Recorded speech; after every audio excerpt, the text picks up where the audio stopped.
Boom. I love doing that countdown. Have you ever said things like, how long should an elevator pitch be? I don't know what to say when I'm at a networking group. What do I say, and how long should I talk when I meet somebody in a networking environment? We're going to cover that and a whole lot more coming up.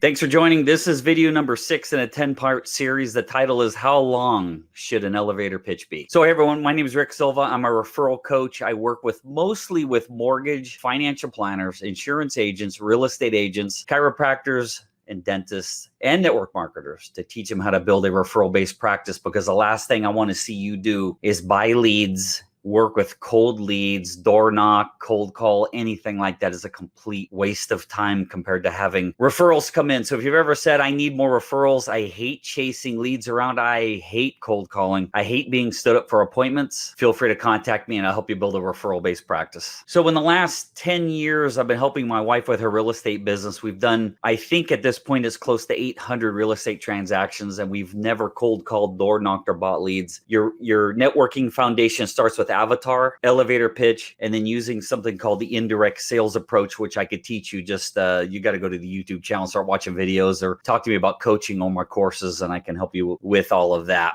The purpose of an elevator pitch is to describe a situation or solution so compelling that the person you're with wants to hear more, even after the elevator ride is over. So the elevator pitch, primarily the business elevator pitch, is going to hook your potential referral partner or prospect or client to beg you to hear more. It's not a sales pitch as much as it's called the indirect sales approach. You want to get people chasing you so you don't look desperate. Okay, so how long should an elevator pitch be? That's a loaded question, and I have a bunch of answers for you. The joke is about the length of the average elevator ride. So anywhere from, depends on how many floors you're going in an elevator. Think about if you're on an elevator, or if you're lying at the grocery store, whatever. But if you're in an elevator and somebody says, hey, what do? You better have it memorized. It better be concise, and it better get them to want to learn more when they walk off the elevator to ask you for your contact information. This is a historical write-up on the elevator pitch. For decades, salespeople have practiced something called an elevator pitch. The idea was that they had to sell themselves and their product or service in the time it took to ride an elevator from the ground floor to the top floor. Every good salesperson had an elevator pitch and could perform it flawlessly at a moment's notice. So you got to have the thing memorized. Now, a lot of people don't know this. So the average person can listen at about 850 words a minute. So you hear those guys, those auctioneers, or those guys that speak really fast, and they're speaking between 700 and 900 words a minute. You can understand everything they say. The average person speaks 160 to 180 words a minute. So by mathematics, if you're told you get 30 seconds, then you have 80 to 90 words. If you get 60 seconds, you have 160 to 100. If you get 90, 180 words a minute. If you get 90 seconds, then you got 240 to 260. So you can do the math. And in Microsoft Word, down in the left-hand corner, there's a word counter that can always tell you how long, how many words are in your presentation. So you can use Microsoft Word to help you with the mathematics of that. But the average person speaks 160 to 180 words a minute. So playing on how long should the elevator pitch be, my first question to you is, how long did they tell you you have? Some networking groups, you get 30 seconds. Some you get 60. Very few give you 90 seconds or 2 minutes. So it's usually 30, could be 15 seconds, 30 seconds, 60 seconds. How long did they give you? And then we can use the mathematics to figure it out. And then we got to talk a little bit more about what should be in that elevator pitch. Excuse me. So again, the answer depends on how long did they tell you have. We're going to dig a little deeper. So elevator pitches tend to last between 30 and 90 seconds. When successful, the person should be asking for your contact information. If they're not asking for your contact information, whether it be a referral partner or a client, it did not do its job. And we have previous videos. This is video number 6. There's 5 other videos. If you go look on the YouTube channel, start looking back, that will cover a lot of these things. 90 seconds is appropriate. It's generally appropriate when you're being introduced. You're going to be speaking. You're more of the focus. Like when I get introduced, my bio that I have them read about me is 90 seconds. It's generally When you're giving your own elevator pitch, it's going to be 30 to 60 seconds. It's very rare you're going to get 90 seconds. Real quick, thank you very much for watching. Some of you have been with me a long time. If you're getting value out of this and you want to see hundreds more videos on networking and how to build a referral-based practice, or you're enjoying it, try liking and subscribing. Just pound that button, like and subscribe, hit the bell notifications if you want to know when the other videos. I try to do every Tuesday or every Thursday videos on networking and referral generation. 60-second pitches are often used when you have a dedicated audience who's already committed to hearing about you. Generally, that's networking groups, referral groups. It's also the perfect length if somebody asks you what you do. More than 60 seconds, they're going to start falling asleep on you. A website welcome video, which could be called a stinger or an intro video on your YouTube channel, on your website, don't go over 60 seconds. 30 seconds or less. What most networking interactions fall into, generally. The pitch would usually include who you are, what you do for a living, what you're passionate about, maybe, or why you're passionate about it. And then also, you always want to include benefits. I know that's a lot to fit in. It's a lot to fit in 30 seconds, but keep going through the videos and you'll see how to do it. Generally, networking groups, mixers, and trade shows are where you're going to use 30 seconds, because any longer than that, again, people are going to start falling asleep. A mistake with elevator pitch is too long. It's almost never a mistake if it's too short.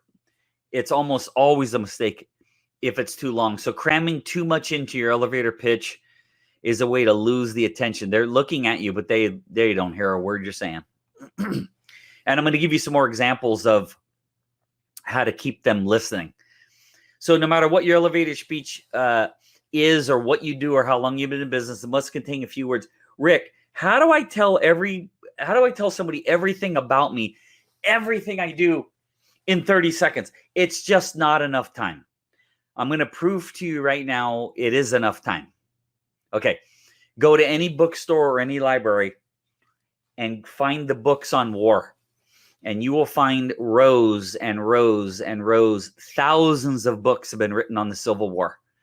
You could spend your whole lifetime and you couldn't read all the books on the Civil War. It's long and it's a lot of words. I got it. Guess what? The North fought the South and the North won. Now you don't have to read all the books. So if I can take thousands of books to 2 sentences, the North fought the South and the North won, you can tell me what you do and the benefits of working with you in 30 seconds. I promise. Just keep going through these videos. The elevator pitch is not supposed to be a formal presentation to give someone all the information. Again, don't speak all day long. It does have to be attention grabbing, intriguing, and whoever you're speaking to, whether it's an audience or one person, you want to get them chasing after you. We've covered this in video. It was either number 1 or number 2. Try never to use the words you and your, because you're selling to the person. In a networking environment, you should never be selling to the person. You should be educating them on who you are and what you do, so they can think of other people to refer to you. Maybe they'll want to do business with you. Maybe they won't. But if you're pitching and you're selling to every person you meet, the next time you go to a networking event, they're not going to want to talk to you. They're going to want to run from you. Try never to use the words you and your. Hey, do you need this? Hey, do you need that? That's another reason they're going to stop listening. You know how you hear, so you've heard someone else speaking to you and you start to lean in and you're like, man, I like this guy. Man, I want to learn more about this guy. I want to do business with this guy. That's what your elevator pitch needs to be able to do to the other people in a short time. The good mentions your product or service, tells how it will help your potential clients and referral partners without selling to them. So you don't want too much, we do this, we do that, we do this, we do that, because it's too much about you and not about benefits. People don't care. So just to recap what we covered, your elevator pitch length, the answer is it depends. Did they tell you how long you have? If you have a minute, you have 170 words-ish. If you have 30 seconds, you got 80 words to fit it in. So you need to calculate the length. You need to be concise. Don't pitch people and say, hey, I can do this for you, do this for you, do that. Nobody wants to be sold to. They want to be educated and they want to learn how to help you. So put requests in your elevator pitch. So other ways I can help you, if you need help building your entire referral-based practice, I can help you with the avatar. I can one-on-one work with you, create every word of your elevator pitch. I've got a course on networking. I can help you write all your scripts, all your approach scripts, everything you need to build your network. It's at onereferralaway.com. I do want to show you one thing. I have a special offer if you're interested. So you'll see right here, elevator speech, and elevator speech. And if you go to onereferralaway.com, that's the website, onereferralaway.com. If you want to watch the video on how to craft it, then click on this one. If you want to watch the video and email me your typed elevator pitch, have me critique it on video, and then send you a copy and also put your video on my YouTube channel for everyone in the world to see that I'm going to create. And it's a recording of me giving it. That's only $99. You can click this button and that will get your elevator pitch done by me. Also down below in the description is a link with a template. So as you're watching the video, you can follow along, just fill in the template to craft your elevator pitch, and then you'd send that to me. Whew, I hope you enjoyed it. In the next video, we're going to go over elevator pitch examples. So if you're any industry you're in, go down in the comments below, put your industry, and I'll craft an elevator pitch, and I'll help you with your elevator pitch. I've given you an example of what I would say if I was in your industry. I hope you enjoyed the training. I'll see you in the next video. Like and subscribe. Email me anytime.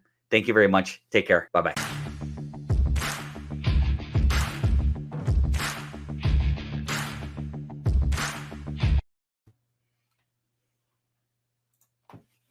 Thanks for watching.